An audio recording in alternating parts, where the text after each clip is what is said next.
Hello everyone, dear students, आशा है आप सभी लोग ठीक होंगे। पॉलिटेक्निक के फर्स्ट, थर्ड और फिफ्थ सेमेस्टर के स्टूडेंट्स को बोर्ड के द्वारा प्रमोट किया जाना प्रस्तावित है। आप सभी लोगों को नेक्स्ट सेमेस्टर में प्रमोट किया जाएगा और सेकेंड सेमेस्टर, फोर्थ सेमेस्टर और सिक्स सेमेस्टर की नेक्स्ट ऑनलाइन क्लासेज स्टार्ट होने वाली हैं 3 मई 2021 से। तो डियर स्टूडेंट्स, हम अप्लाइड फिजिक्स की आज फर्स्ट यूनिट स्टार्ट करने जा रहे हैं। फर्स्ट यूनिट के बारे में मैंने आपको बताया था। इस यूनिट में आपका है structure of atom and origin of spectra, यानी कि परमाणु की संरचना और स्पेक्ट्रम की उत्पत्ति। इसके अंदर आपको क्या क्या पढ़ना है ये मैंने आपको डिटेल में प्रीवियस वीडियो में भी बताया था। इसके अंदर आपको डिफरेंट एटॉमिक मॉडल्स पढ़ने हैं, जैसे थॉमसन्स मॉडल और रदरफोर्ड्स मॉडल और बोर का मॉडल। ठीक है, इसके अलावा आपको पढ़ने हैं energy level of atoms, concept of energy levels, ionisation and excitation के बारे में। और इसके अलावा आप इस यूनिट पे पढ़ेंगे स्पेक्ट्रम के बारे में, emission spectrum and absorption spectrum, यानी कि उत्सर्जन स्पेक्ट्रम और अवशोषण स्पेक्ट्रम के बारे में, लाइन स्पेक्ट्रम और बैंड स्पेक्ट्रम के बारे में। उसके बाद इसमें आपका है ऑप्टिक्स। इसमें ऑप्टिक्स के केवल कुछ basic laws, reflection and refraction यानी परावर्तन और अपवर्तन के बारे में कुछ बेसिक चीज़ें आपको पढ़नी होंगी। उसके अलावा रिफ्रैक्शन एंड रिफ्रैक्टिव इंडेक्स के बारे में आप पढ़ेंगे, यानी अपवर्तन एवं अपवर्तनांक के बारे में। उसके अलावा सबसे इंपॉर्टेंट टॉपिक इसमें जो कई बार एग्जाम में पूछा गया है वो है इसमें total internal reflection and their applications, यानी पूर्ण आंतरिक परावर्तन एवं उसके अनुप्रयोग। तो डियर स्टूडेंट्स, आज की इस यूनिट में हम पढ़ेंगे थॉमसन्स एटॉमिक मॉडल के बारे में। ठीक है, थॉमसन का एटॉमिक मॉडल क्या था वो हम देखेंगे।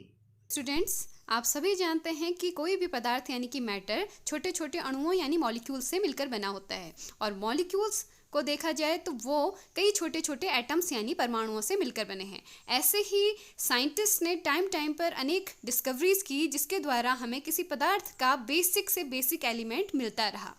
तो इसको जानने की दिशा में सबसे पहला प्रयास किया गया था सर जे थॉमसन द्वारा।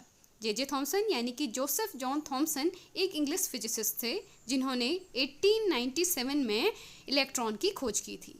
आप सभी जानते होंगे जे थॉमसन ने इलेक्ट्रॉन का आविष्कार किया था या इलेक्ट्रॉन की खोज की थी, और उन्होंने उसके बाद परमाणु की संरचना को जानने के लिए कुछ अपने पॉइंट्स दिए थे। ठीक है, तो थॉमसन के एटॉमिक मॉडल की हम बात करेंगे और बताएंगे कि इस मॉडल में उन्होंने क्या क्या कहा था।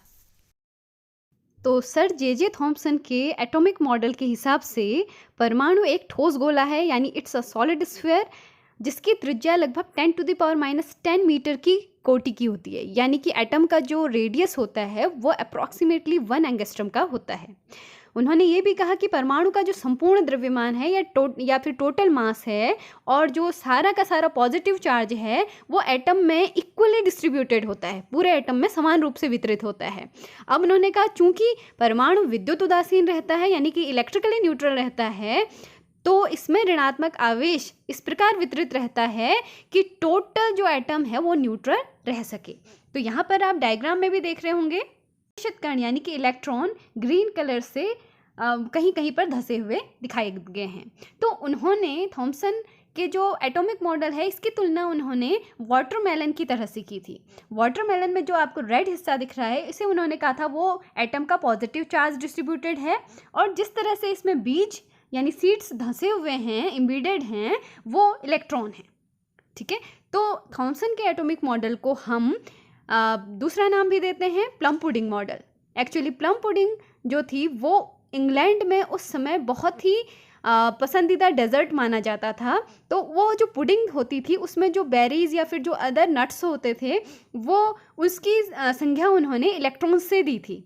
ठीक है, तो पूरी पुडिंग उन्होंने कहा था कि वो एक तरह से एटम के पॉजिटिव चार्ज की तरह से है और उसमें जो नट्स हैं वो इलेक्ट्रॉन की तरह से। तो आइए इसको एक बार इंग्लिश में भी देख लेते हैं। According to this model, an atom is a solid sphere of radius up to 10⁻⁻10 metre यानी 1 angstrom. The positive charge and mass is distributed uniformly all over the atom, and since atom is electrically neutral, hence negative charge is distributed in such manner so that atom can remain electrically neutral. This model is also known as plum pudding model. तो आइए अब देख लेते हैं Thomson's atomic model के कुछ main points short में। तो थॉमसन के एटॉमिक मॉडल के मेन पोस्टुलेट्स देख लेते हैं। पहला पॉस्टुलेट है, इस मॉडल के अनुसार परमाणु एक धनावेशित गोला है जिसमें इलेक्ट्रॉन यानी ऋणावेश ठीक उसी तरह वितरित रहता है जिस प्रकार तरबूज में बीज धंसे रहते हैं या वितरित रहते हैं। यानी according to this model an atom is a continuous cloud of positive charge and electrons are embedded in this cloud just like seeds in watermelon, और इसे इसलिए प्लम पुडिंग मॉडल भी कहा जाता है। सेकेंड है, परमाणु में उपस्थित धनावेश तथा ऋणावेश परिमाण में समान होते हैं, इसलिए परमाणु पर कुल आवेश शून्य होता है और परमाणु उदासीन रहता है। यानी कि the positive and negative charges in an atom are equal in magnitudes, hence total charge of atom is zero and atom is electrically neutral. तो ये थे थॉमसन्स मॉडल के कुछ मेन पॉस्टुलेट्स। आशा है आपको समझ में आ गया होगा। इस मॉडल के आधार पर जो थर्मियोनिक एमिशन था यानी तापायनिक उत्सर्जन या फिर आयनाइजेशन, इनकी व्याख्या आसानी से कर ली गई थी, लेकिन बहुत सारे ऐसी चीज़ें थी जिसको इस मॉडल के द्वारा समझाया नहीं जा सकता था। कई ऐसे इंसिडेंट्स, कई ऐसी घटनाएं थी जो इस एटॉमिक मॉडल के बेस पर एक्सप्लेन नहीं की जा सकती थी, तो ये मॉडल पूरी तरह से सक्सेसफुल नहीं रहा। तो चलिए बात कर लेते हैं थॉमसन्स एटॉमिक मॉडल की लिमिटेशंस यानी सीमाओं के बारे में। तो पहला ड्रॉबैक इस मॉडल का ये था कि ये मॉडल एटम की स्टेबिलिटी को समझाने में असमर्थ रहा। इस मॉडल के द्वारा हम ये नहीं बता सकते थे कि धनात्मक आवेश ऋणात्मक आवेश को किस तरह से बांधे रख सकते हैं, यानी कि जो नेगेटिव चार्जेस हैं और आपके जो पॉजिटिव चार्जेज हैं वो एक दूसरे को किस प्रकार बाइंड कर सकते। दूसरा ड्रॉबैक इस मॉडल का ये था कि इस मॉडल के आधार पर रदरफोर्ड के अल्फा प्रकीर्णन प्रयोग की व्याख्या नहीं की जा सकती है।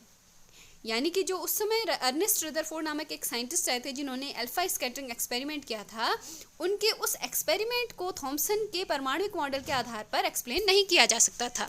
थर्ड ड्रॉबैक इस मॉडल का ये था कि इस मॉडल के द्वारा हाइड्रोजन के स्पेक्ट्रम की व्याख्या भी नहीं की जा सकती थी। तो ये थॉमसन के परमाणु मॉडल की कुछ कमियां थी जिसकी वजह से यह परमाणु मॉडल असफल साबित हुआ। इसके बाद नेक्स्ट साइंटिस्ट आए जिन्होंने नेक्स्ट मॉडल दी।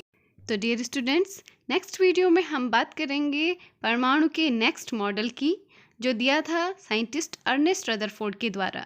साइंटिस्ट अर्नेस्ट रदरफोर्ड ने उस मॉडल को देने से पहले अल्फा प्रकीर्णन प्रयोग किया था, यानी अल्फा स्कैटरिंग एक्सपेरिमेंट किया था, जिसके द्वारा थॉमसन के परमाणु मॉडल की कमियां ज़्यादा उजागर हुई और उन्होंने अपने उस एक्सपेरिमेंट के बेसिस पर परमाणु की संरचना को सिद्ध करने के लिए अपने कुछ पॉस्टुलेट्स दिए।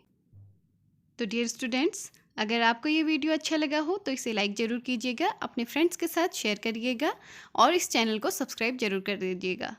तो आशा है आप अच्छे से पढ़ाई करेंगे। तो मिलते हैं नेक्स्ट वीडियो में। Thanks for watching.